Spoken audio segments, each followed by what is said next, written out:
Hello kids, it's teacher Didi. So today new topic is same unit, watery planet, and the topic is when you turn on the faucet, where does the water come from? Interesting.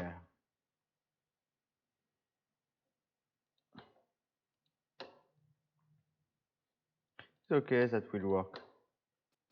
Hi, it's Doug. When I was in 6th grade, something exciting happened. One day, I came home from school, and my mom and dad sat me and my sisters down. They had a big announcement. They said, "We're going to move. Not away from town, but somewhere close by. It'll be a new house." Now, I knew exactly what they had in mind. You see, my whole life, my dad had been talking about his dream to one day have a backyard with a pond in it. Now, that might sound like a strange thing to want in life, but the thing you have to understand about my dad is that he loves growing flowers and trees. He loves landscaping. And for him, a pond was like the ultimate setting for the most beautiful garden. He wanted to grow lily pads and have flowers all along the banks, and maybe even have a little fountain in the middle. He was so excited. I was excited too. I wasn't as wild about gardening as he was. For me, that was usually a chore. But the thing I got most excited about was all the possible animals I'd now get to spend my time catching. You see, my cousins lived near a pond, and I remember my cousin Mikey taking me out in a little rowboat when I was younger. And I got to catch a turtle in that pond. I thought that was very cool. Maybe now I'd be able to catch things like turtles and frogs in my own pond.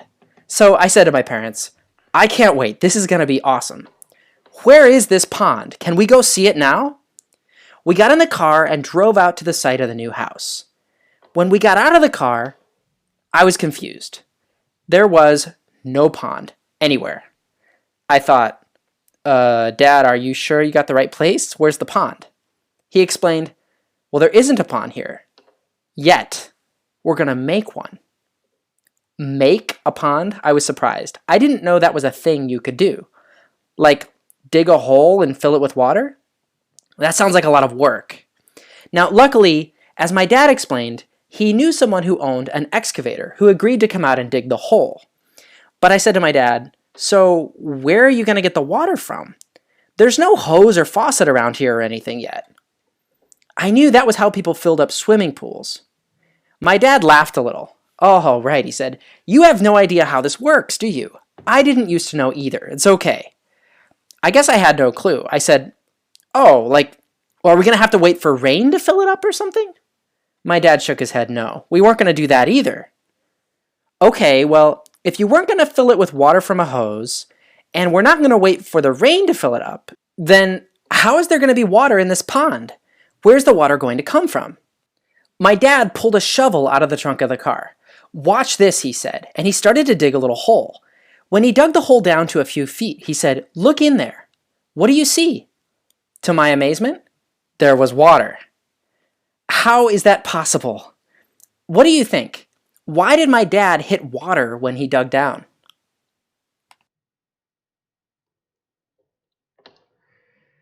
How is possible that there water in this hole? How did water go underground? What do you think, kids? Maybe when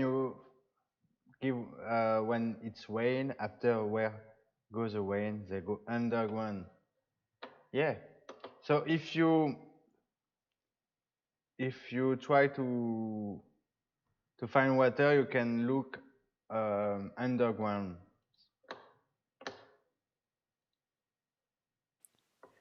Why was there water in the hole once my dad started digging down? It turns out this is something that's true in many places, not just where we were digging. If you dig into the ground, as you're digging, at some point, you might notice that the hole starts to become wet. It starts to fill with water. Now, you won't always find water right away. Sometimes you have to dig really deep down, like this man is doing. It's possible you've even seen this already for yourself. If you've ever had the chance to dig down in sand, like at the beach, say you're starting to make a sandcastle or something. As you dig, what you can notice is that the sand becomes wet. And if you keep digging, look at this. This boy has dug down into the sand, and the hole filled with water. But whether it's a hole in sand or in dirt, Where is this water coming from? How did it get underground? As you might have guessed, it has something to do with rain. Now, you might know, especially if you did our earlier unit, Work of Water, that when it rains on hills or mountains, that water flows downhill. Some of that water forms rivers, most of which eventually flow towards the ocean. But does all rainwater flow into rivers? Well, as digging these holes reveals, apparently it doesn't. In fact, a lot of rainwater seeps into the ground and somehow stays down there unseen. Why is that? What's going on? Well, rather than just telling you about this, let me show you. My friend Amy put together this model. It's really helpful for understanding what's going on. Amy put gravel into this plastic box to represent the ground. Now imagine this is me standing on the ground. All I see and feel is dry ground. There's no water here. Now suppose I use a watering can so that I've got water falling from above, just like rain would do in the real world. That rainwater seeps down into the ground. It disappears from sight. I don't think about it anymore. But suppose now I dig down into the ground. If I dig down, if I make a hole in the ground, I might just discover that at a certain level below the ground, oh, look at that. There's water down there. Now I've exposed some of that underground water. And look, in this case, I made a pond. Because this is a model, we can turn it and look at it from the side too. Watch as we dig now. Now you can see what's going on down there as I dig. When rain falls, the rainwater seeps down into the ground because there are spaces between the little bits of rock. The ground beneath our feet very often is made of things like this. It could be gravel or sand or just rock that has tiny spaces or pores. And so even though the land on the surface might be totally dry, there may be water under the surface in the spaces between the gravel or rock. Scientists call this type of ground by a special name, an aquifer, from the Latin words aqua, which means water, and fer, meaning to carry or hold. It's ground that can hold water, an aquifer. Now, my dad once described it to me as being somewhat like an underground lake. That's sort of helpful, but only as long as you're clear that it's not like a cave filled with water. An aquifer is not something you could swim in. It's just water between tiny spaces in the rock. Now, you might think that rainwater would just keep seeping downwards, all the way to the center of the earth. But at a certain depth, you get to a layer of completely solid rock that doesn't have any holes in it. In our model here, that's represented by the bottom of the box. Without any spaces for the water to flow into, water can't seep down any further. And since water is a liquid that just seeps between pores of rock, notice also that the water underground forms a straight line. In fact, it doesn't matter what the landscape above looks like. Even if there's hills on top, the water line is still straight, and the water seeps down as far as it can.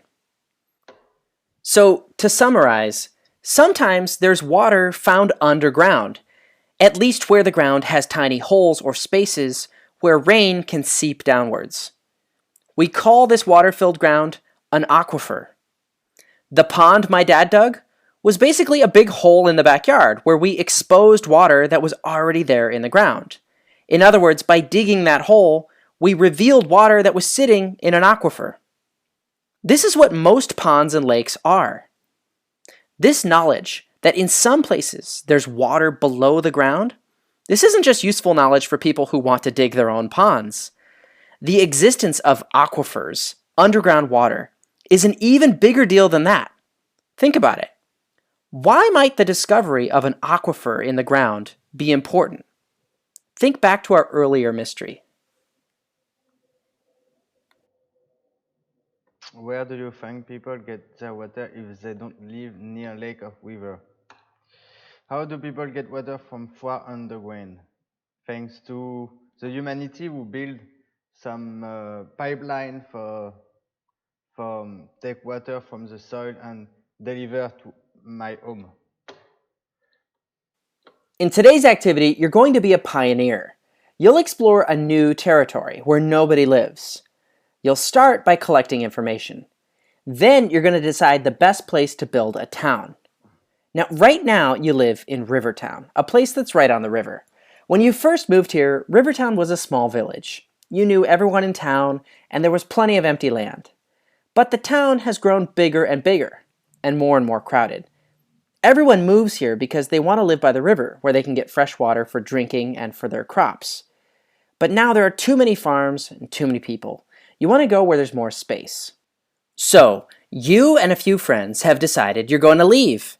You're going to head over the mountains to the east of Rivertown and find a place where you can build a new town. You've heard that there are no rivers and no lakes on the land on the other side of the mountain. And it doesn't rain much. When the rain does fall, it either evaporates or quickly soaks into the ground. You know that your new town will need fresh water. But you're not too worried. You and your friends plan to dig a well down to an aquifer to get water from underground. But how will you know where to dig to find water? You know that underground water is close to the surface in some places. You don't have to dig too far to get it. In other places, though, you have to dig really deep, and even then, you still might not reach water. You want to find a spot where there's water near the surface. But you don't have X-ray vision. You can't see what's underground.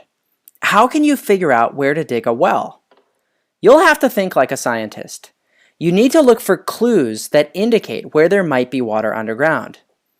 Thinking clearly like a scientist means gathering information before you make a decision. Luckily for you, a map maker just traveled through the land where you want to build your town.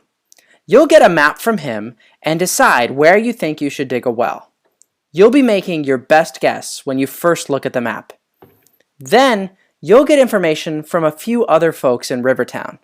And what you hear from them might change your mind. That's fine. There's nothing wrong with changing your mind when you get new information. All right, let's get a move on it. I'll walk you through how this works, step by step. Okay, so we cannot do the activity, but you can watch alone in your home if you want. We'll just go to the end of the lesson. Okay, maybe you can watch the completion. So, where did you decide to build a town? When the Mystery Science team analyzed where to dig a well, we used a process of elimination. That means we started by crossing out some spots we thought wouldn't work. First, we looked at the land shown on the map. Now, some spots, like A and C, were up high on a mountain or a hill. We thought about how water flows downward, going downhill and then soaking into the ground. We figured that if you start digging at a high spot, it would mean having to dig really deep down before you hit any water. So if you chose either A or C, we think your team will give up digging long before you hit water. Without drinking water, your team doesn't survive. Let's look at the other spots. After thinking about the land, you found out about the plants that grow in different spots. Since we're looking for a place with lots of water, we decided to cross out any plants that are adapted to survive with very little water. Bristlecone pines and Joshua trees don't need much water, and they grow in spots we've already crossed out. Cacti or cactuses don't need much water, so we crossed out spot G. Wildflowers don't need water year-round. They grow and die. But we want water all the time, so we crossed out F as well. So if you chose either F or G, your town is going to be a pretty thirsty place. If you made your town there, you don't survive. That leaves us with B, where pickleweed grows, D, where greasewood grows, E, where willows grow, and H, where palms grow. Finally, we looked at the soil in each spot, and that helped us narrow down our choices even more. In spot B, the soil was full of salt, and we know that people can't drink salt water and survive, so that spot is out. In spot D, the soil is salty and filled with poison. That's no good. So if you chose either of those, your town became a ghost town. Too bad. Spots E and H with willow trees, gravel, palm trees, and sand Both looked good to us. Now I decided to dig by the palms, where I found good fresh water. My town got named Dougville. Get it? Dougville? Okay, that was bad. It has water year-round. My friend Amy decided to dig by the willows, which has water right near the surface. She called her town Willow Wash. The well never runs dry, and the town is thriving. Where did you decide to dig?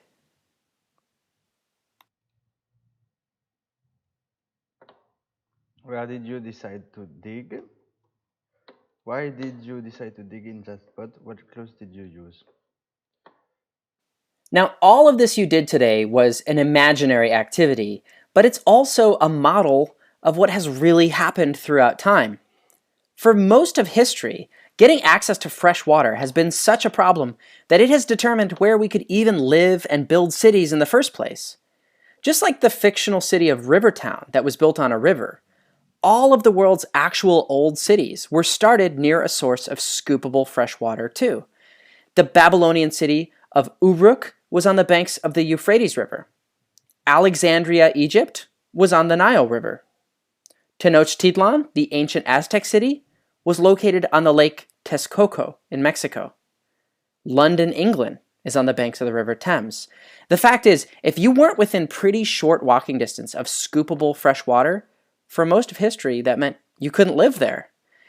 I mentioned in a previous mystery, modern cities like Chicago or Cleveland in the USA, they're located near these giant lakes, the Great Lakes, so they have no problem getting access to fresh water. Today, though, people manage to live just about anywhere, not just near lakes and rivers. In fact, many people in the world do not live within walking distance of scoopable fresh water. So where do they get their water from? From water that's in the ground, from aquifers.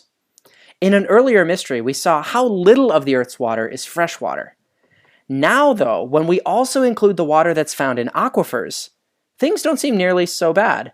So many people can get fresh water from aquifers, water that's underground. They can build wells so that the water can be pulled up, whether by a rope or using a pump. Here you see them using a rope. This well is actually located in a desert, and yet they have fresh water down there. Water that can be used for drinking and for farming. Look at this. It's incredible. Aquifers are important for a lot of people. The water that came out of the faucets in my house when I was a kid, that was well water. It came from the aquifer under where I lived. The faucets in your home might have water that comes from an aquifer too. Try to find out. Ask around or search the internet. So, people get fresh water from lakes and rivers and from aquifers. Even so, could an aquifer ever run out of water? I mean, at some point, we're just going to slurp up all that aquifer water, right? That's a question we'll consider in a future mystery.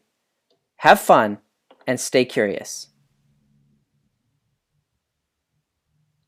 Okay.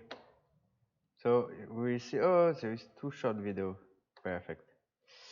Perfect. We watch that and finish the lesson.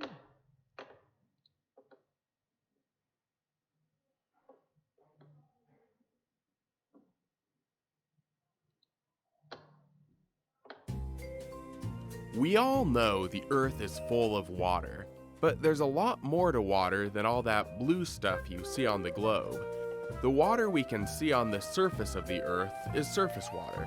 Surface water is every lake, pond, river, stream, and ocean on Earth. But in the ground below your feet, there's even more water, groundwater. Groundwater is water that's crammed in the tiny gaps between rocks, soils, and sediments under the ground. A full body of groundwater is called an aquifer. There are huge aquifers all across America. The biggest is the High Plains Aquifer, which covers 174,000 square miles right in the middle of the country. Anything that big deserves a closer look. Let's say you could grab a shovel and dig straight down through the soils to an aquifer. The level underground where you first hit groundwater is called the water table.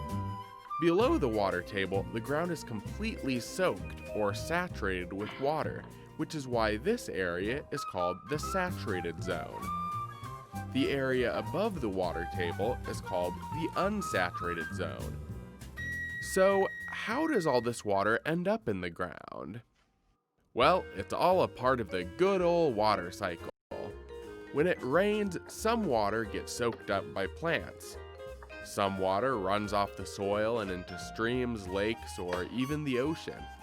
Other water gets stuck on the surface and eventually evaporates back into the air. Meanwhile, some of the lucky water droplets get to travel down through the surface deep underground until they reach the water table and become a part of an aquifer. The water from the rain, for example. Once water seeps down deep enough into the ground, it can stay there for a really long time. Some of the water stored in the deepest parts of aquifers has been there for thousands of years. But after it gets there, groundwater doesn't always stay in the ground. A lot of the water on the surface comes from aquifers. If the surface of the ground dips below the water table, groundwater flows out into the space, creating a body of surface water. If the surface water dries up, groundwater can flow in to fill it back up.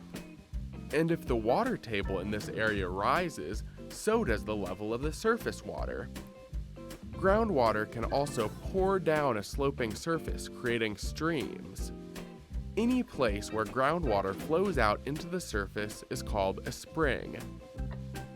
Surface water can also become groundwater. If a body of surface water flows above the water table, water can seep down through the sediment and help fill the aquifer. Of course, there's another way that groundwater can leave the ground: us. Humans depend on groundwater, and there are thousands of wells all over the country that draw water out of aquifers. In many parts of the country, the water you get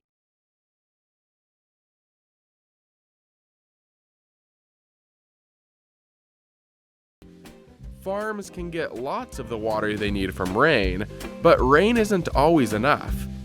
And in dry years, farmers depend even more on the water that's stored in the ground. In fact, American farms use about 53 billion gallons of groundwater every day. That's enough to fill over 1 million bathtubs or 80,000 Olympic-sized swimming pools. So, if we're using that much every day, can it run out? Well, yes and no. Remember, aquifers can be refilled by rainwater or surface water seeping in from rivers and streams, so there's usually more water on its way to replenish the aquifer. But if we use groundwater faster than the aquifers can refill, we could drain them dry. They probably wouldn't be empty forever, but it would take hundreds of years for the largest aquifers to get back to healthy levels. Whether it's up here or down there, water and how we use it matters. We may not be able to see it every day, but groundwater makes our lives possible. So don't let show-offs like rushing rivers and roaring oceans get all the attention. Those unseen aquifers below ground have been here longer than we have, and with a little love and care, they'll keep on taking care of us long into the future. Yes, we have to take care of aquifer because, you know, with global warming, the aquifer is smaller than before. And maybe one day we have problem for water. Okay, last video and after. Where do you think all of our water comes from? A lot of it comes from underground. That's right. Not only is our water found in lakes, rivers, or streams, most of it is found underground. Follow me to check out where our groundwater flows. Let's go. Hey, I want you to meet somebody. Hi, Ken. Hey, it's Shabi. How's it going? Pretty good. Ken is a hydrogeologist or a groundwater expert. So, Ken, how does water flow underground? Well, Shabi, a lot of people think that water flows in underground rivers or streams, but that's not really true. Actually, it flows very slowly through the cracks and spaces between sand grains or cracks through rock, almost like going through a sponge. Let's check this out up close. Water is stored in different layers of rock, soil, or sand called aquifers. The water flows through and is stored in these aquifers and makes its way to the surface through wells, natural springs, lakes, and streams. So, Ken, how much of our water actually comes from underground? Over all of Wisconsin, at least half the water that people use for drinking, farming, and industry comes from groundwater. And in parts of Wisconsin, all the water that people use comes from groundwater. So what happens when you need groundwater? You drill a well. Let's take a look. The person who determines where a well should be drilled is called a hydrogeologist. The hydrogeologist estimates the level of the water table to see how far down they have to drill the well. A water table? What's that, you ask? It refers to the level of water underground. Remember, there are different types of aquifers at different depths underground. So how deep you have to drill depends on how high the water table is within each aquifer. Some areas have a higher water table, meaning the water is closer to the surface, so you don't have to drill as deep. Now that we know how a well is drilled, let's see one up close. Come on. Well, Ashabi, this is where the water is stored. You're kidding. No, the tanks like this hold about 500,000 gallons of water. Can we go take a look? Sure, let's go.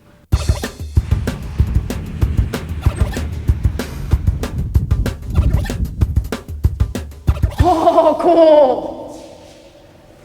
Well, we're inside the water tower now, and the water is stored way above our heads, up above that floor that you see. These two pipes bring the water in and out. One pipe goes out to the homes and businesses that use the water.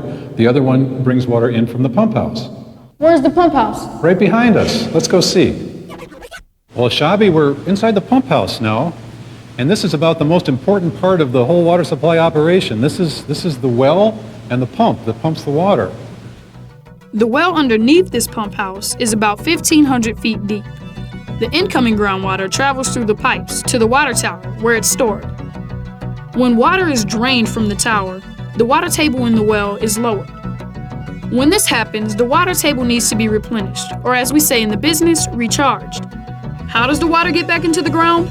Well, the groundwater comes from rainfall or snow melt that soaks into the ground. If you come outside, I can show you a little experiment. We can see how that works. Sure.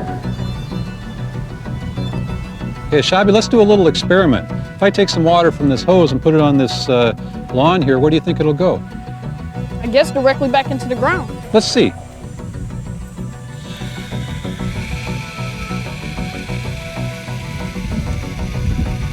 See how it's soaking in there? As it moves, as it soaks in, it'll eventually percolate down and recharge the aquifer. Well, Shabi, you've seen what happens when we put water on the grass here. Let's see what happens when we put it on pavement. Sure. See how it just runs off the pavement and doesn't soak in? Yeah. So the more pavement we have, the less chance we have to recharge the groundwater. Well, it definitely makes sense, Ken. I hope you have a better understanding as to why conserving water is so important. So make sure that you don't use more water than you need. That way we'll have plenty for everyone. This is Ashabi saying see ya. Portions of the preceding program were co-produced by the Wisconsin Department of Natural Resources and Okay, kids, it was very interesting. So I hope you enjoy this video lesson. See you for another time, and take care of yourself and about your family. See you, bye-bye.